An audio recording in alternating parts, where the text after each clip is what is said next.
I always love learning about new technology products, especially when it pertains to the automotive or the brake industry. So I thought you guys would be perfect to bring on. So I guess for those watching who may not be familiar with Authentic Vision, can you, maybe Donna, can you give us just kind of a brief overview of kind of who you guys are, what you do, that sort of thing?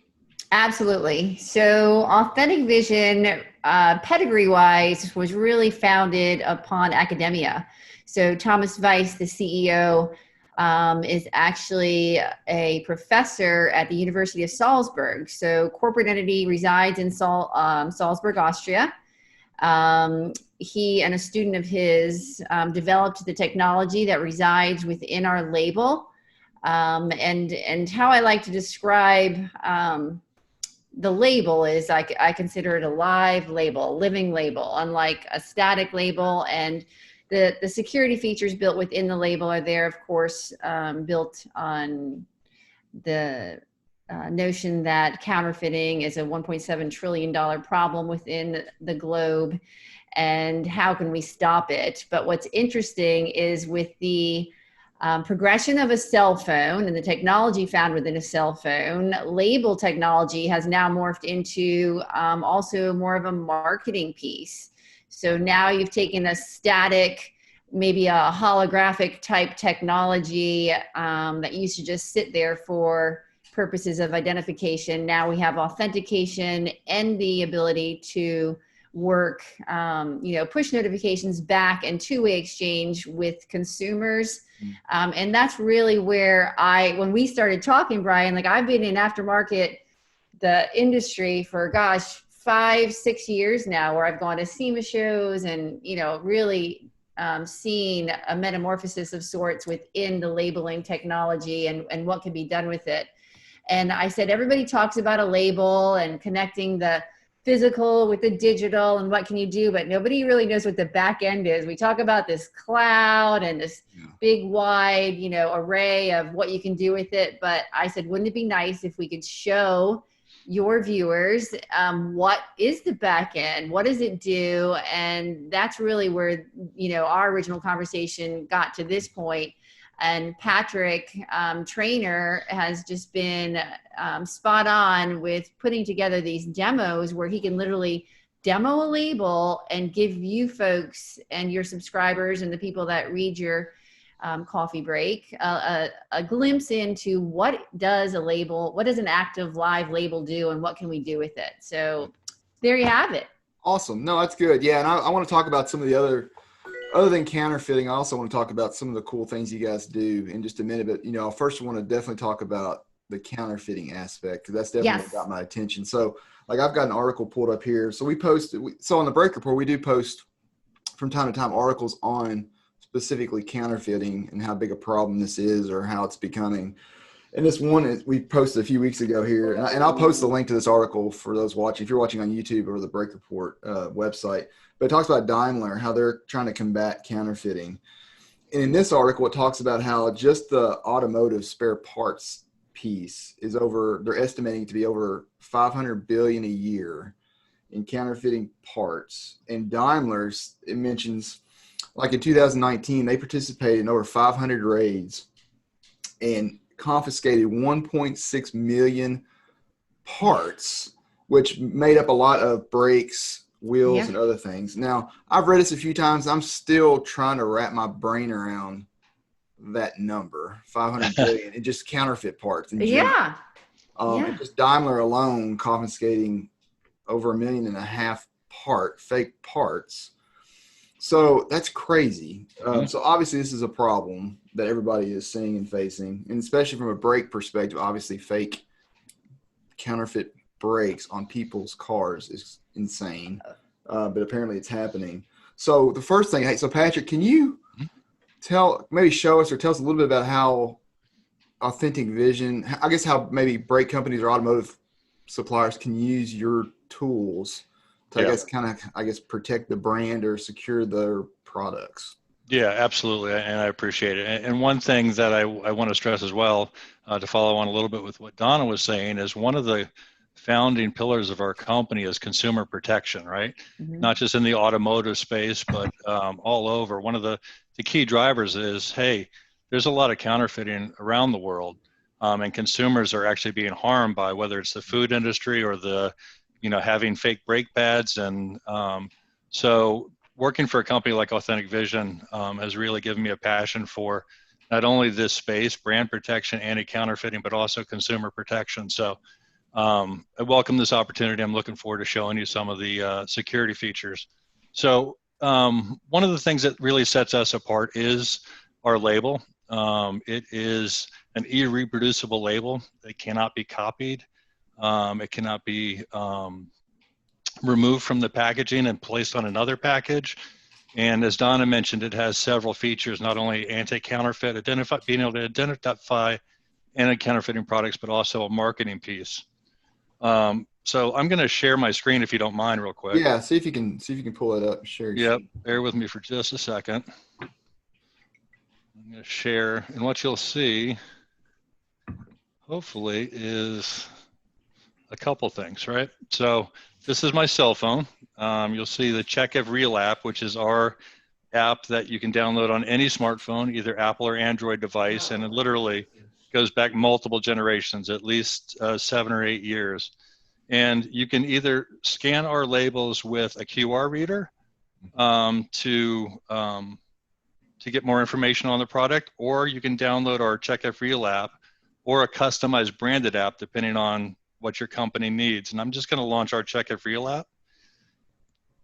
And what you'll see is I'm going to scan a label. And this label is going to have a check mark, and it's going to say it's authentic.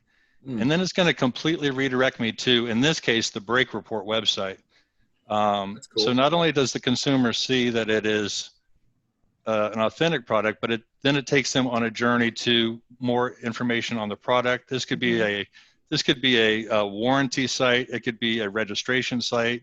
It could be maybe how to install brake pads or something like that. So it's really up to the customer on how they want to configure it. I'll show you one more before I switch to something else. I'm going to scan a label that I've set up to reflect as a counterfeit label.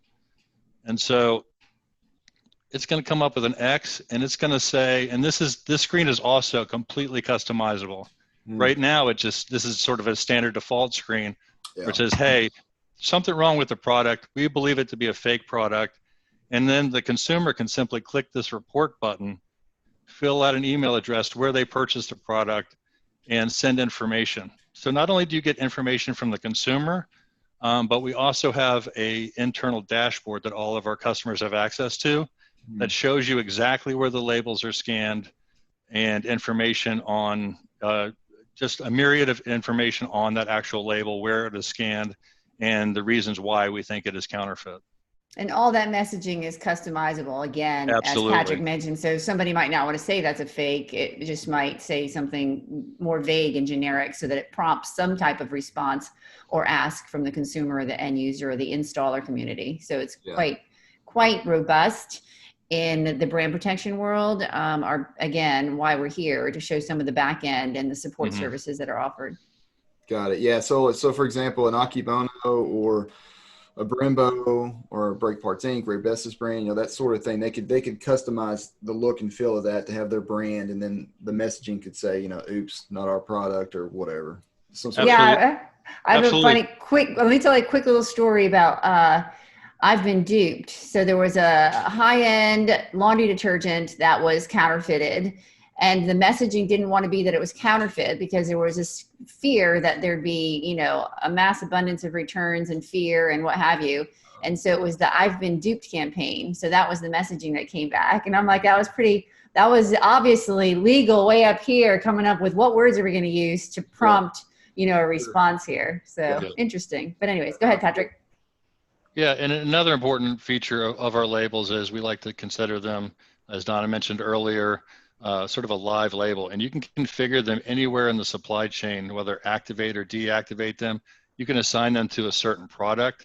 That product can be assigned to certain regions. It also can be assigned to have gray market reporting attached to it. So if you don't want your product sold in a certain area, or if it's only restricted to be sold in a certain area.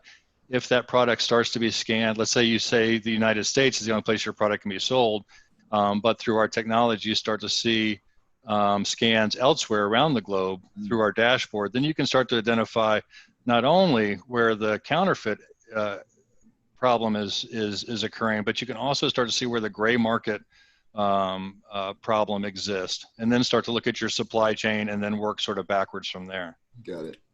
Got it. Now, this is a really dumb question, but especially in today's time, but is this more of like a software as a service type plan where it's all online in the cloud, they manage it that way, or does the company literally, someone has to have some sort of software downloaded on some sort of computer to make sure that everything's being managed? No, it's all in the cloud. Essentially, we would customize the customer's dashboard, the back end, the labels, the app, depending on what they want, and it's all inclusive. So from the dashboard to the marketing experience to the reporting, everything's included, and you would just work with our team on basically what the messages the messaging that you need, as well as basically what problem are you trying to solve, right?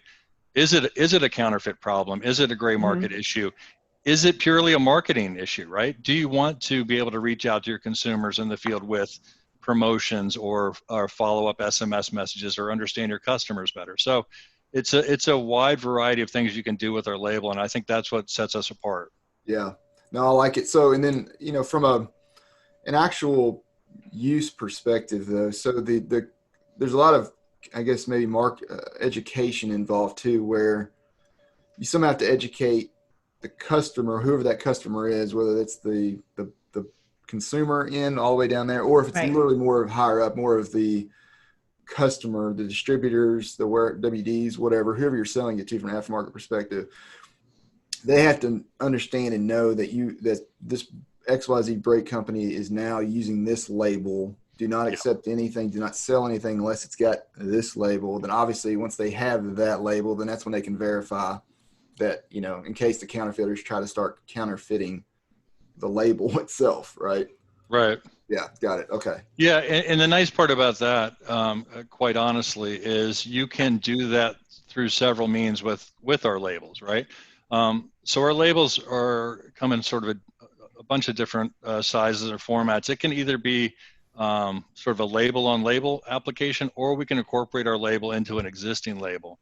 And with our new labels, we incorporate QR technology. So when you scan our labels with a normal QR reader, either from your phone or one that you've downloaded, that's an excellent opportunity to educate the consumer at that point, right? Yeah. They see your label, they hit it with a QR reader. Hey, this label is a security feature. It allows you to understand if the product is authentic or not.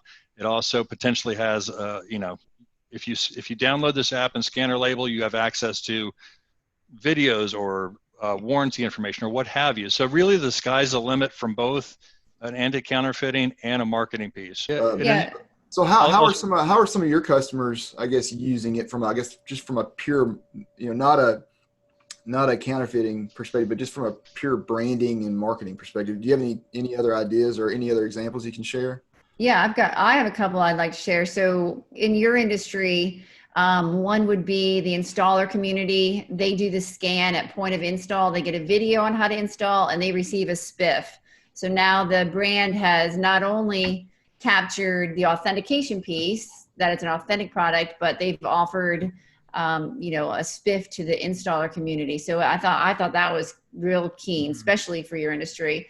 Another would be the cost for instructions within, I think it was sensors. And that was about 5 cents to install this little instruction sheet, whereas the label could serve as the instruction sheet once scanned and the authentication piece. So it's kind of a dual win-win for a brand.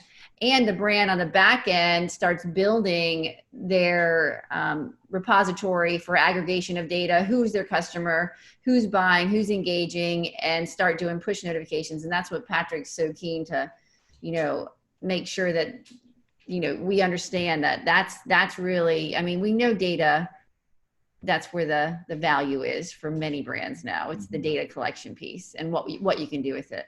And every one of our labels has a unique identifier on the label as well. It's completely unique. It's all part of our entire security label. It's just one piece, but we also have the ability to tie our secure ID with perhaps a serial number on a product. So it can be tracked twofold in reporting, right? It can be tracked from the serial number aspect from a company's standpoint, or using what our ID, which was we call the SLID. So it gives the companies a lot of flexibility as far as understanding where their products are and what product it's tied to. Okay, got it. From a geographical perspective, a lot of brake companies come in all sizes. From some of the smaller players to some of the huge players that are mainly OE, but they do have some aftermarket and sort of thing. So, are they limited geographically? I mean, if it's a company that's say based over in the UK, or if they're based in the US, but they supply globally, they supply to Asia, they supply everywhere. Are they limited anyway? Is it all can be functioned from one account, dashboard, that sort of thing? Absolutely. So yeah, we sell product to all over the world, every region, worldwide. So they're not limited to. It's really up to them where they sell product and how they want to track their product via market. As you mentioned earlier, they can really identify down to a specific part number. If a specific part number can only be sold in a certain area, that product is easily set up in our system to reflect that per region, per area. So we have a lot of customers that do that. They'll have multiple products, potentially the same product with maybe a slightly different internal SKU that only ships to certain areas, so they can actually track where the product is due to regulatory reasons, perhaps. And one more thing I wanted to mention that Donna sort of alluded to a little bit. Another thing, especially from the automotive space, if for whatever reason there happened to be a recall on a product, this is an excellent way, right? You've got the consumers that already have your app installed. You can easily reach out to your entire install base or your entire the consumer base that has the app installed. Just another method to get in touch with them. Hey, we know you bought the products on XYZ date. It was this product number. You bought it at this area. Here's a recall, and here's information on how to get new parts or whatever. And even further that, we can change the parameters so that product that's still on a shelf can all of a sudden become a recall product. So when it's scanned from that point of view, it will say this product's been recalled. So it can, the parameters again on that SLID can change anywhere along the line. Wow, that's a really good idea too. I mean, that's another benefit on top of the benefits already. Yeah, because that's a whole. We can talk about that for another. Just the whole issue of. To me, I'm thinking this sounds awesome. I mean, this is a great product. A million different ways to use it, but obviously it also boils down to the cost perspective of being able to invest in this and then are getting a return on it, because obviously within the automotive space and braking segment, a lot of times margins are maybe tighter than they would like and things like that. But it sounds like that this is definitely more than just a tool that you can use on one or two things. There's a lot of different, depending, I guess the sky's the limit almost on how you can use it. Yeah, and from a big picture, industry's changing. So the cell phone's given us the ability for this technology to morph and grow. Human behavior has become more conducive to scanning. I'll find myself pulling out my phone to scan. So as human behavior begins to develop, the brands that have adopted this technology and it's become part of what they offer will be ahead of the curve. So I think that's important to note too, that we know human behavior is driving towards this scanning and knowing what the product is it legit? What offers can I get? So this is all growing and evolving. So I think that's a good point. I think that's a point to bring up as well, that we see it. I've been in the industry for 10 years now. I've seen it mature, and I think it's continuing to mature. And I think it's just a really good time.